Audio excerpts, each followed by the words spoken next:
Facebook, aí eu faço direto, viu? Então, como a gente tem pouca gente aqui, então, bem-vindo todo mundo! Vamos abrir a Bíblia lá em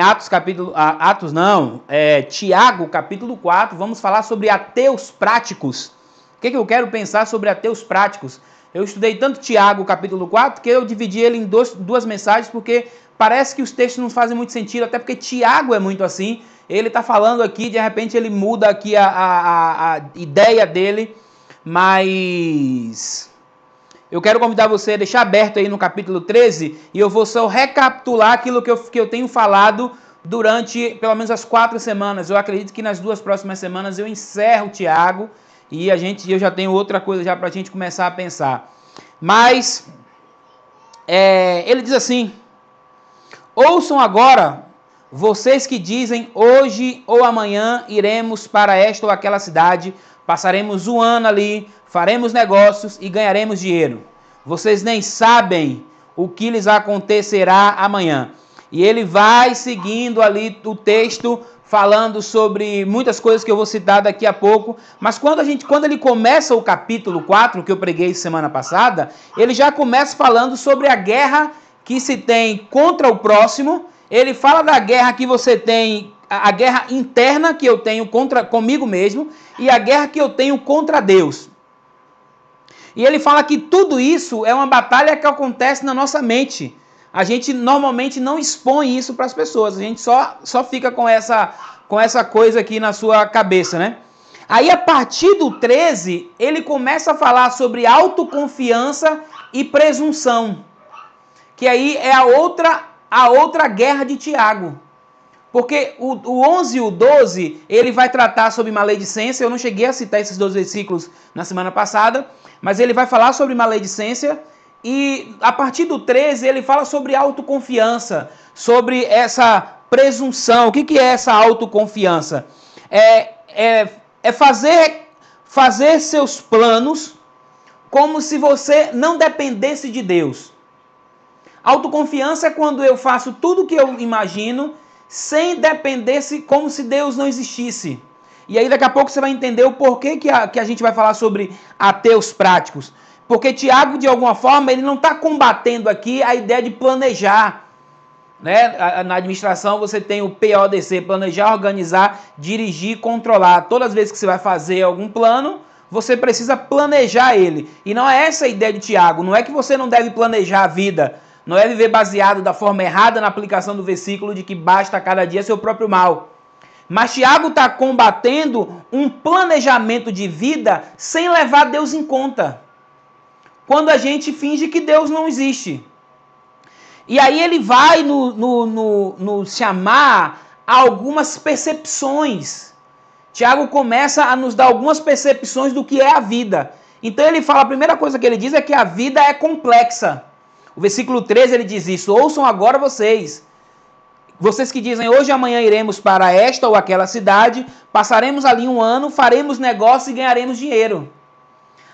O Tiago diz assim, olha, a gente sabe que a vida é complexa, que não é tão fácil. E ele também nos ensina que a vida, além de complexa, ela é incerta. No versículo 14, a parte A, ele diz, vocês nem sabem o que lhes acontecerá amanhã.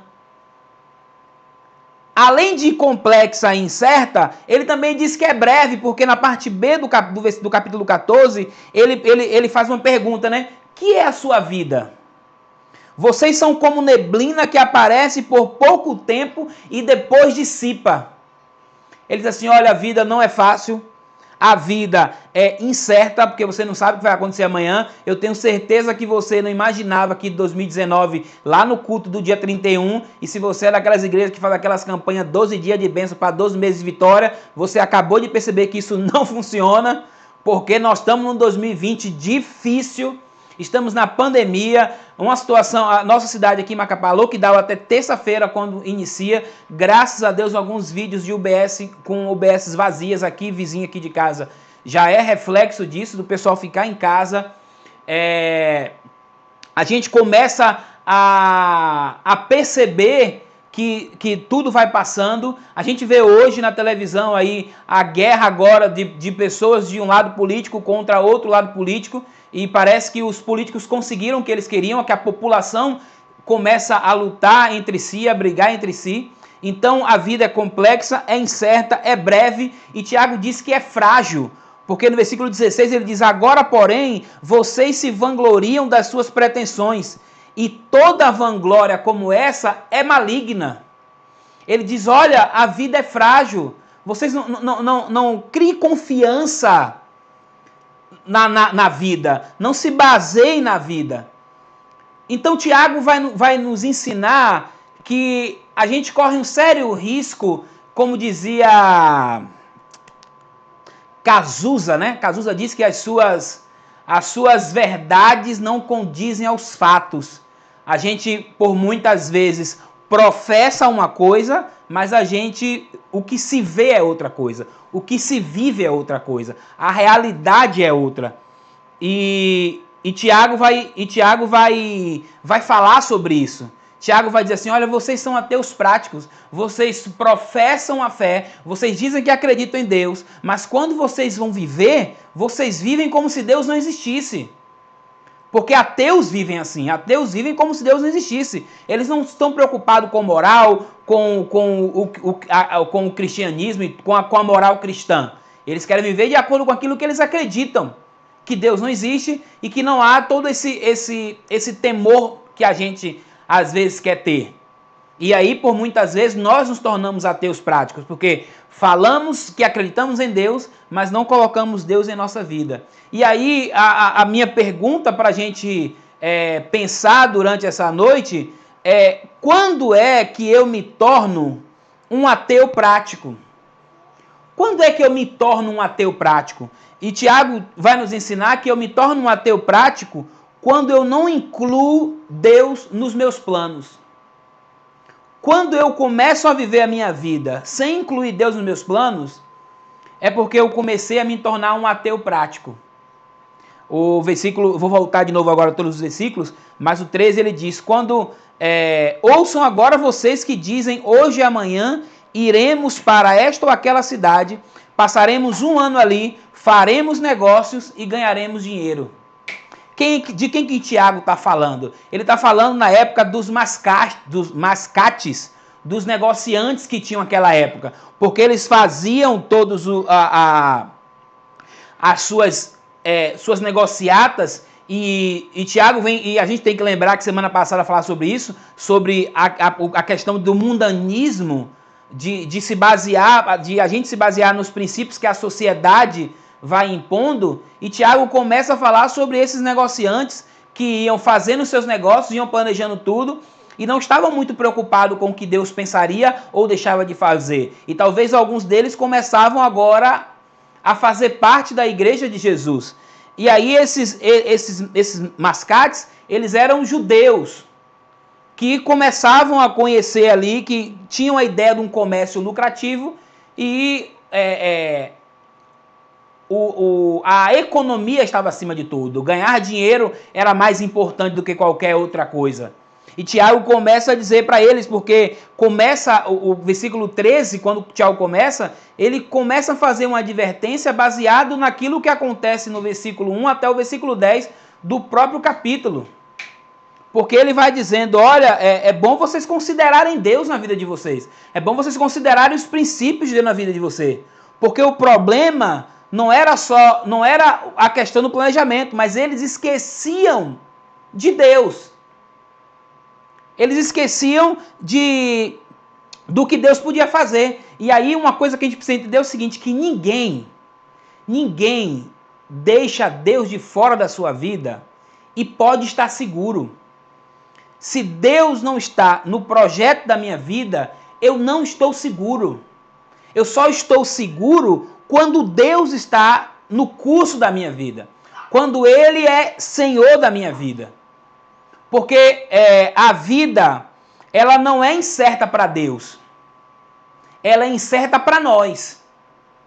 É por isso que nós precisamos estar centrados, ou estarmos centrados na vontade de Deus, para termos uma certeza e uma confiança. Porque para Deus nada é incerto. Deus conhece todas as coisas. Mas quando nós traçamos a nossa vida e esquecemos, nós perdemos a confiança no futuro. E por que nós perdemos a confiança no futuro? Eu perco a confiança no futuro porque eu não tenho mais a minha conexão com Deus. Eu não tenho mais a minha dependência de Deus.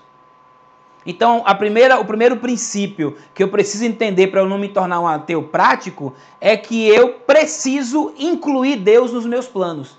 E aí, eu sei que quantas pessoas, são 28 mil pessoas, se eu não me engano, 26 a 28 mil pessoas, que morreram no Brasil nos últimos 100 dias só de coronavírus.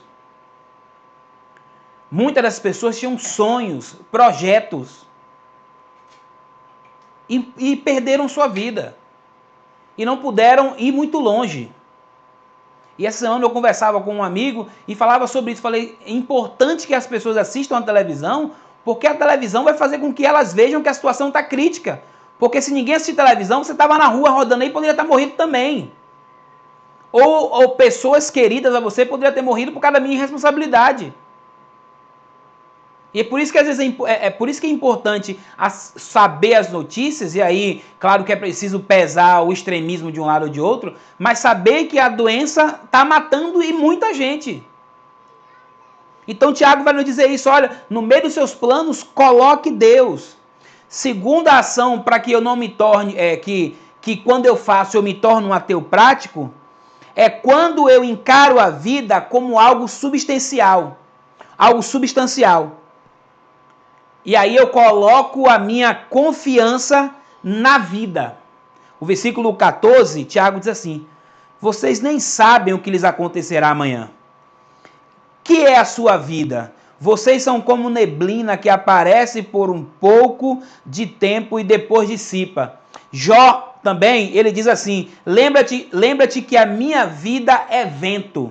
Jó 7,7. E Davi também diz, nossos dias sobre a terra são como a sombra.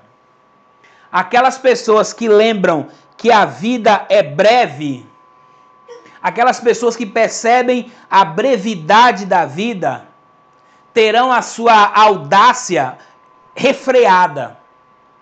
Quando eu encaro a vida quando eu encaro a minha vida como só isso aqui que eu estou vivendo, os meus 80, 100 anos, seja lá o que for que eu viver, eu perco o sentido da fé. É por isso que Jesus diz, não ajunteis para vós tesouro na terra, onde a traça e o besouro corrói, mas ajunteis para vós tesouro no céu.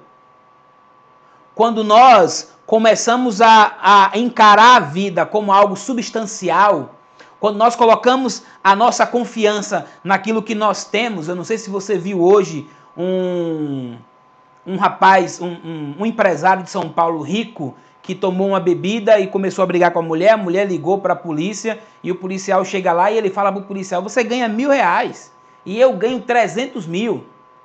Vem aqui para você ver. Porque esse homem tem a confiança naquilo que ele tem. Ele está com a confiança dele naquilo que ele possui. E Tiago vai dizer isso, você não sabe o que é a vida. Né? Talvez na nossa linguagem ele diz assim, você é muito mané, cara. Você está colocando a sua confiança na coisa errada. Você está achando que a vida é substancial, mas ela é como fumaça. Sumiu, acabou. Não tem mais jeito, coloque a sua confiança na coisa certa. É por isso que todas as vezes que eu perceber que a vida é breve, que esses 80 anos, 100 anos que nós iremos viver, o que nós acreditamos, tá vendo? Eu estou dizendo que eu vou ver 80, 100. Né? Alguém vai dizer que é profético, mas é pelo menos a vontade, né? Eu sei que o céu é muito bom, mas essa guerra é uma guerra muito difícil. O céu é bom, todo mundo quer ir para o céu, mas ninguém quer morrer. A gente quer ficar vivo. A gente acredita que é bom estar aqui. O problema é que quando nós colocamos a nossa confiança naquilo que nós temos. Salomão ainda escreve no Provérbios 27, ele diz assim, não te jactes de jactância, de orgulho. Não te orgulhe do dia seguinte, pois não sabes o que o dia dará à luz.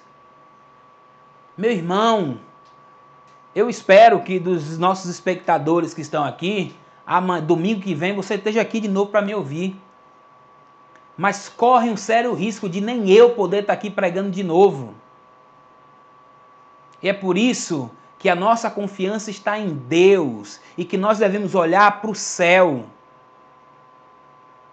A gente vai sofrer, a gente vai chorar o luto? Vai, mas uma coisa é certa, a morte é uma passagem para a eternidade com Deus, nada é melhor do que isso. Eu normalmente digo na igreja o seguinte, se você chegar no meu velório, né, isso se eu morrer em Macapá, né, eu espero morrer em outro lugar, mas se eu chegar no meu velório e me encontrar com cara fechada, assim deitado lá, cheio de algodão no nariz, na boca, no ouvido, se eu tiver com cara séria, ora para eu ressuscitar, porque o negócio tá feio.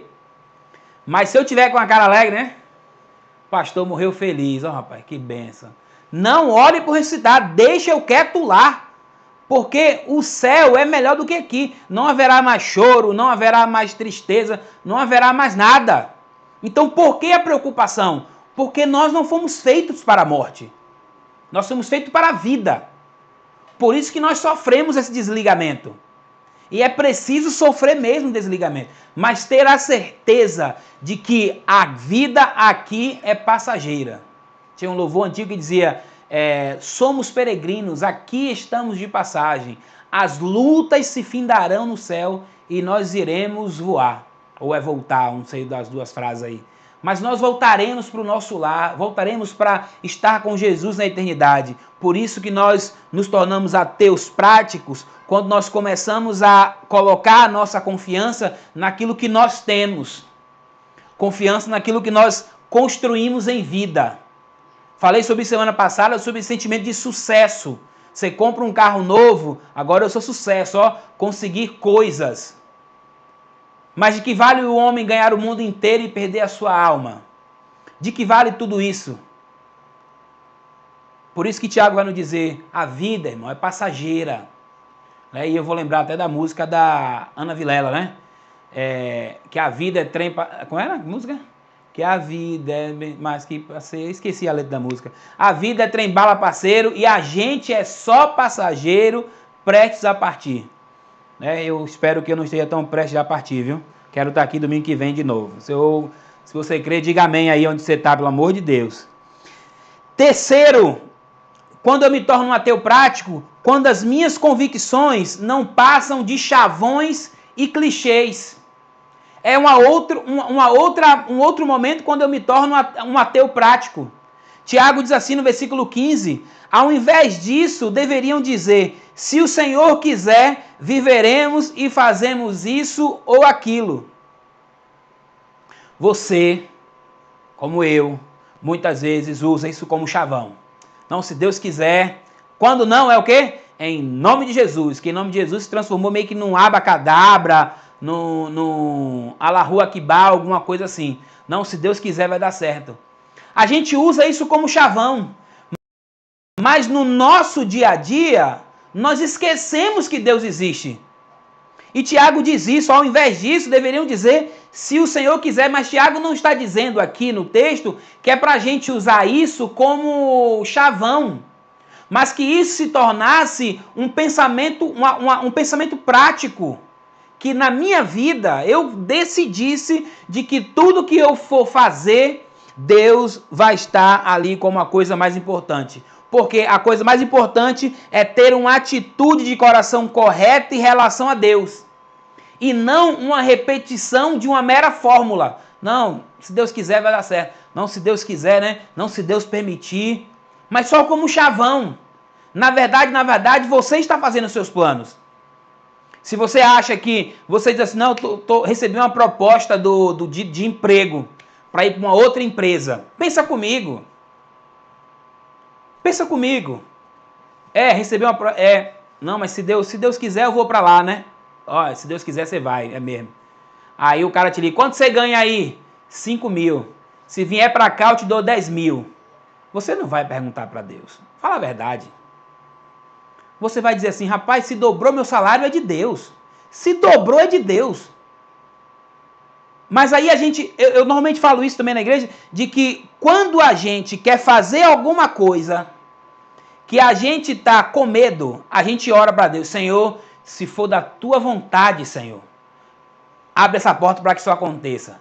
Quando você vai fazer alguma coisa que você tem um sentimento, aí eu volto lá no ponto anterior, que você entende que é substancial, que vai te dar algum tipo de benefício na terra, você faz primeiro. E depois você vai para Deus, sabe o que você diz? Senhor, abençoe isso aqui, Senhor, para que continue a dar certo. Mas eu já fiz. Eu não quis saber qual que é o plano do Senhor. É por isso que essa relação é uma relação ateísta, ou quando não ateísta, uma relação de troca. A gente idolatra a Deus nessa troca, porque a gente se relaciona com Ele pensando em se dar bem na vida. Eu vou me dar bem aqui? Se eu for me dar bem, amém. Se eu não for me dar bem, não amém. E Tiago vai dizer isso, que Deus deve ser um parceiro meu. E um parceiro silencioso em todos os nossos planos e em nossas obras. E vai ser consultado e seguido sempre que a sua vontade se tornar conhecida. Todas as vezes que eu entender de que aquela é a vontade de Deus, eu irei fazer daquela forma, custe o que custar. Porque a vontade de Deus é boa, perfeita e agradável. Eu não posso consultar Deus quando eu estou com medo. Eu consulto quando eu estou vendo que eu vou me dar bem, o emprego. Não, olha, assim, não tem nada muito certo e tal. Senhor, será que é da tua vontade, Senhor? Me ajude, Senhor. Será que é isso mesmo que o Senhor quer? Com medo. Aí joga a bomba na mão de Deus. Isso eu vou falar com você. Isso quando joga na mão de Deus. Pior é quando você é pastor. Aí eu vou abrir meu coração com você aqui agora. Que aí o irmão vem com a proposta dele. Aí o irmão diz assim: pastor, eu quero que o senhor ore para dar certo. Mas peraí, meu irmão. Você quer que eu ore para dar certo o quê? Não, pastor. O senhor tem contato com Deus. Eu falei: não, meu irmão, vá com calma aí. Me lembro do irmão uma vez que comprou uma moto. E, pastor, eu quero que o senhor ore aqui pelo documento da moto. Orar pelo documento, o que é que ele fez? Quais são os pecados do documento da moto? Não, é para eu não sofrer acidente, para não furar o pneu. Eu falei: pô, meu irmão, você não quer sofrer acidente? Você não quer furar o pneu? Fique em casa com sua moto. Mas não adianta, é por isso que eu falo que a gente às vezes quer se relacionar com Deus com um sentimento de barganha, achando que Deus é o gênio da lâmpada. Vamos lá, passa a mão aqui na Bíblia. O que é, Senhor? Senhor, abençoa os meus futuros. Nós não podemos usar, nós nos tornamos ateus práticos quando nós nos relacionamos com Deus num sentimento apenas de... nós usamos o nome de Deus como chavões, como clichê. Não, em nome de Jesus vai dar certo, é isso aí. Se nós vivermos e dissermos faremos isso ou aquilo, e aí ele vai até falar sobre a questão do ostentador, se o Senhor quiser, viveremos e fazemos aquilo. Ele vai falar que o ostentador esquece que a vida depende de Deus. Ainda mais hoje que nós estamos na vibe do funk e ostentação, onde a riqueza, o consumo, a Babilônia está aflorando em nós. E ele diz: se o Senhor quiser, viveremos e faremos isto ou aquilo. Qual que é o sentimento correto? O sentimento correto é que tanto minha vida como as minhas ações serão determinadas pelo Senhor.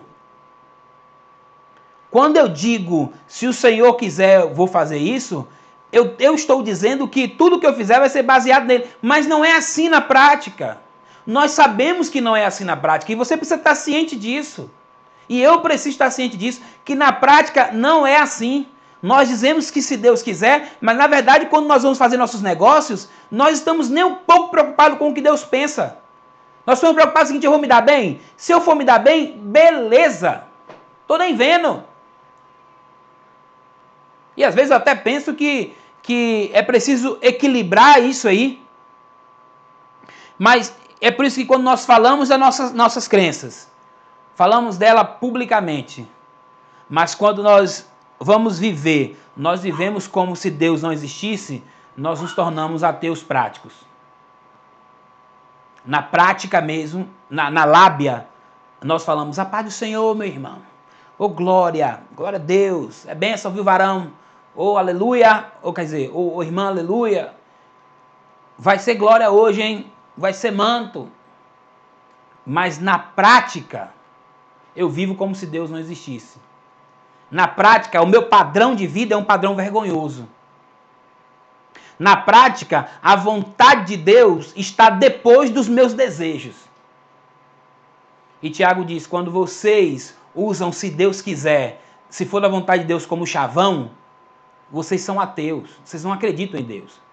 Vocês têm uma crença religiosa, mas não fé em Deus que vai transformar a sua vida e que a vontade dele está impregnada em nós. Quarto ponto, quando eu me torno um ateu prático, eu me torno um ateu prático quando eu negligencio a vontade de Deus. O versículo 16 diz assim, agora, porém, vocês se vangloriam das suas pretensões. Essa palavra pretensão, na tradução 1 João também fala sobre ela, ele fala sobre ostentação, o sentimento de estar por cima da carne seca. Toda vanglória como essa é maligna.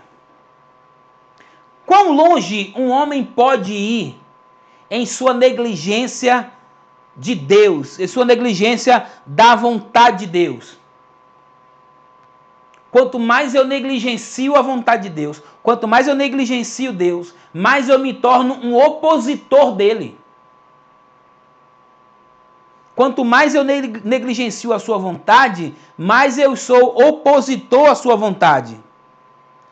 Porque o que acontece com os judeus? Que embora eles privassem Deus do seu governo, além de eles não aceitarem que a vontade de Deus fosse na vida dele, eles ainda se gabavam disso.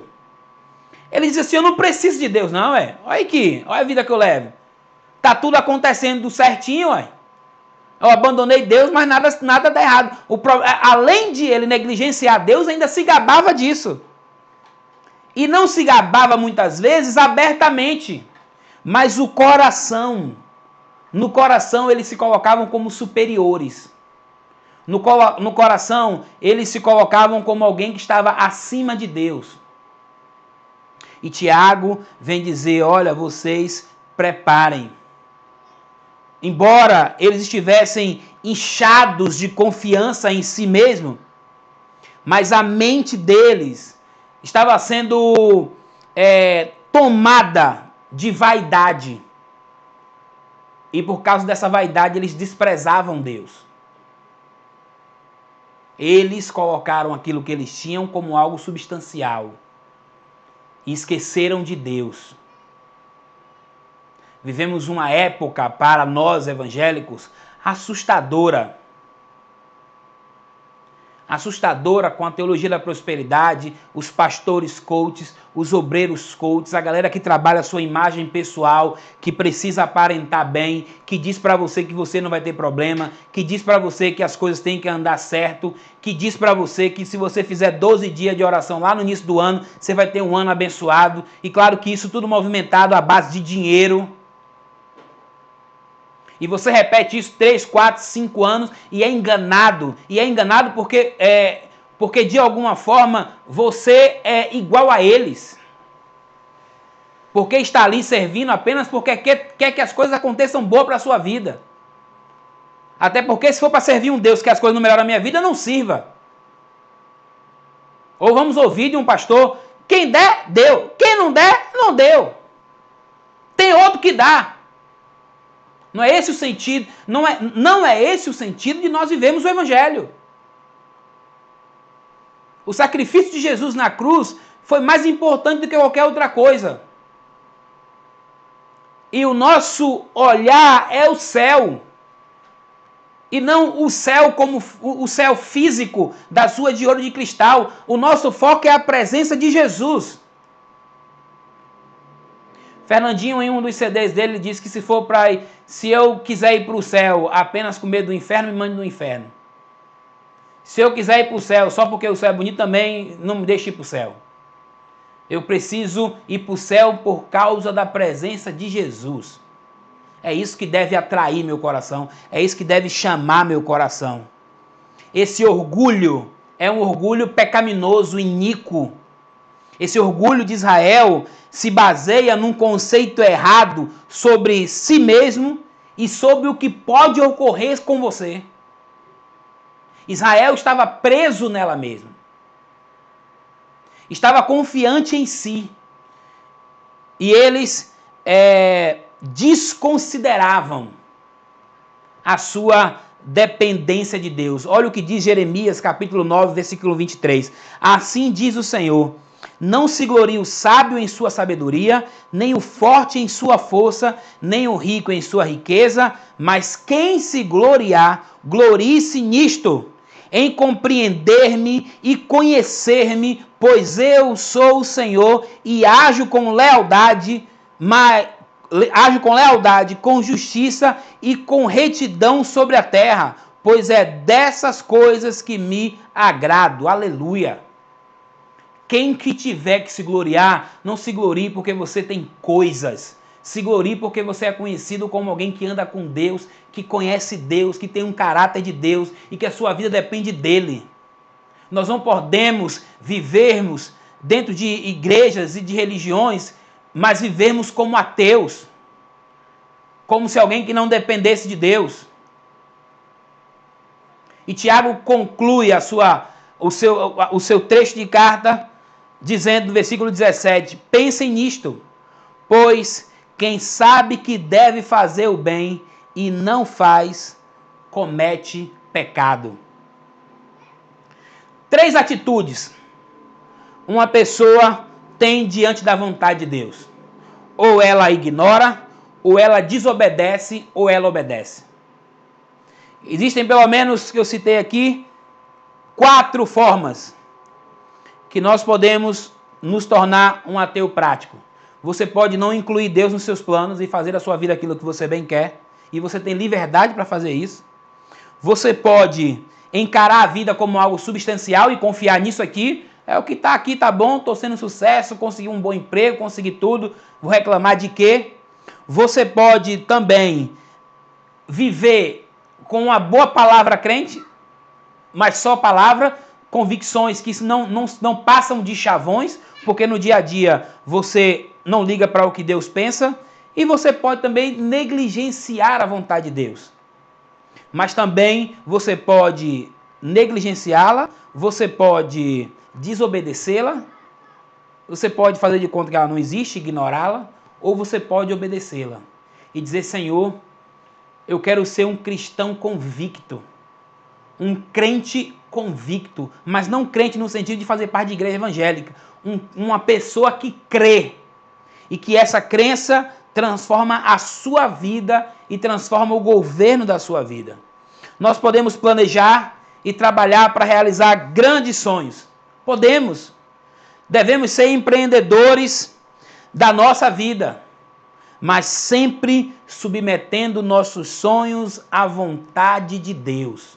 Sempre submetendo nossos projetos à vontade de Deus e dizendo: seja a vontade de Deus. Se for a vontade de Deus, eu serei bem-sucedido nesse negócio em nome de Jesus. E ser bem-sucedido e ser bem-aventurado é ser mais que feliz. Mas eu preciso estar convicto de que aquela é a vontade de Deus. E a vontade de Deus se conhece através da Bíblia e de comunhão com o Senhor.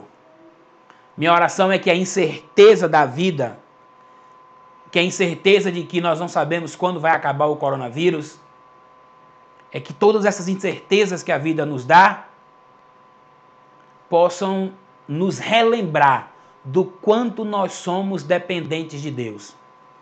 E tem uma frase do Charles Stein que diz o seguinte: o segredo do homem não consiste em viver. Nosso segredo não é só viver, mas é em ter algo pelo que viver.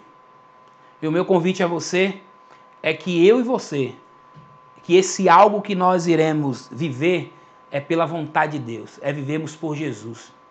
Se você precisa de algo que vai motivar a sua vida a viver, viva baseado na vontade de Deus. Olhe para a cruz de Jesus e viva baseado na vontade dele. É isso que, em meio à tribulação, em meio às dificuldades, nos mantém de pé. Senhor, é para agradar o teu nome. Eu quero ser mais parecido contigo. Eu quero ser arrebatado pelo teu amor. Eu quero ser arrebatado pela tua glória. Independente das circunstâncias, eu vou continuar olhando para o Senhor, vou continuar focado no Senhor.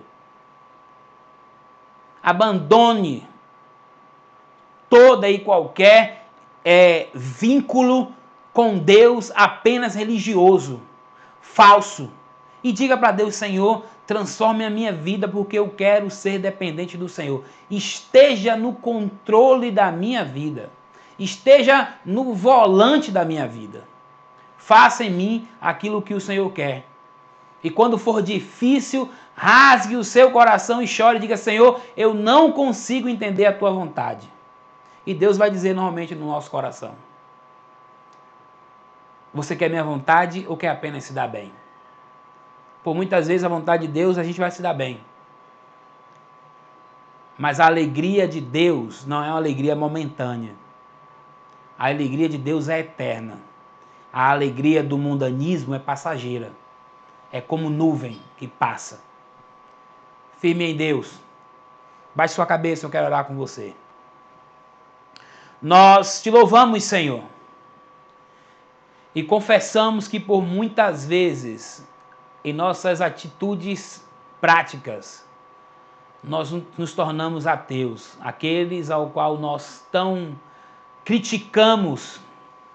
Mas eu te peço em nome de Jesus, sobre a vida de cada um daqueles que ouviram a palavra do Senhor, sobre a nossa vida, que em nome de Jesus, o Senhor possa nos levar a esse compromisso com o Senhor. Nós não queremos de forma nenhuma abandonar os teus princípios, não queremos de forma nenhuma abandonar a tua vontade, queremos incluir o Senhor nos projetos da nossa vida, queremos incluir o Senhor nos nossos projetos. Nós não queremos mais dar cabeçada na vida porque agimos de acordo com os benefícios que nós iremos alcançar e esquecemos que a tua vontade está acima de qualquer benefício. Nós não queremos encarar a vida como algo simplesmente substancial. Nós não queremos encarar a vida como algo que está suficiente, mas nós queremos olhar a vida como algo passageiro, na certeza de que nós iremos nos encontrar com o Senhor. Queremos viver essa vida para a glória do teu nome, vivendo a tua vontade, vivendo a tua verdade. Nos ajude também para que as nossas convicções, as nossas palavras não sejam apenas chavões e clichês, mas que sejam verdades que estão saindo de nós, que a tua palavra diz que a boca fala daquilo que está cheio o coração. Encha o nosso coração, o nosso ser da tua vontade. Que os nossos planos aconteçam, mas nós nunca esqueçamos da tua vontade, nunca esqueçamos daquilo que o Senhor é para nós, daquilo que o Senhor representa para nós. E nós não queremos negligenciar a vontade do Senhor. Queremos colocar o Senhor como prioridade. Dentro dos nossos sonhos e dos nossos projetos, a tua vontade será mais importante do que qualquer coisa que nós possamos imaginar. Abençoe a nossa vida, Senhor. Abençoe a vida de cada um daqueles que estão aí, aqueles que estão enfermos, aqueles que precisam de oração. Estenda as tuas mãos de amor sobre a vida deles. Deus, em nome de Jesus, oramos pelo nosso país, salve o nosso país, sare o nosso país. E que no nome de Jesus, nós possamos saber que a tua vontade é melhor do que a vida. Nós te adoramos para a glória do teu nome, Senhor. Amém, amém e amém. Muito obrigado que vocês estão aqui. Eu quero só ler as